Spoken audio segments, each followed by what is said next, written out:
दोस्तों, एक बहुत ही शानदार कहावत है। कहते हैं जो दूसरों के लिए जाल बुनता है वो उसी में फंस जाता है। और इस बार बारी एचडीएफसी बैंक की है।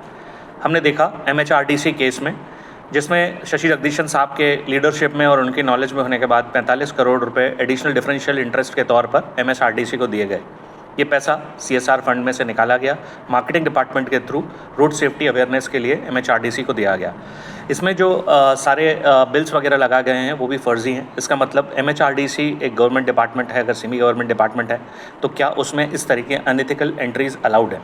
और अगर अलाउड हैं तो इस पैसे का क्या हुआ, उसका एक एक पाई का हिसाब जनता को दिया जाना चाहिए, बिकॉज ये उनका पैसा है। एचडीएफसी को किसने राइट दिया? अगर कंपनी लॉ के अंडर में 2% सीएसआर में इन्वेस्ट करना है तो सीएसआर फंड्स को बिजनेस डेवलपमेंट फंड्स के तौर पे कैसे यूज़ किया जा सकता है?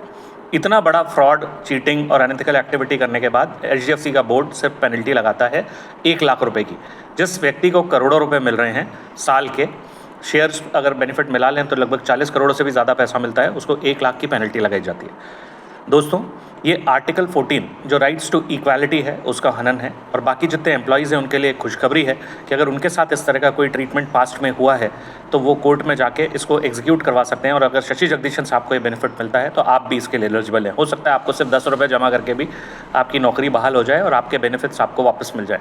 इस बात के लिए आपको कानूनी सलाह लेना चाहिए। मैं आपको ये राय दूंगा बिकॉज मैं कानून का एक्सपर्ट नहीं हूँ। दूसरी इंपॉर्टेंट बात यह है कि जिन लोगों को डिफरेंशियल इंटरेस्ट चाहिए, बिकॉज अगर 2.5% का रेट ऑफ इंटरेस्ट है एग्जाम्पल और 6% बैंक किसी एक बंदे को दे रहा है तो आपका भी राइट टू इक्वालिटी खत्म होता है, जो कि आपके कॉन्स्टिट्यूशन में आपका राइट है। आप इस पर भी कोर्ट पर जाके क्लेम कर सकते हैं और एचडीएफसी बैंक से डिफरेंशियल इंटरेस्ट डिमांड कर सकते हैं।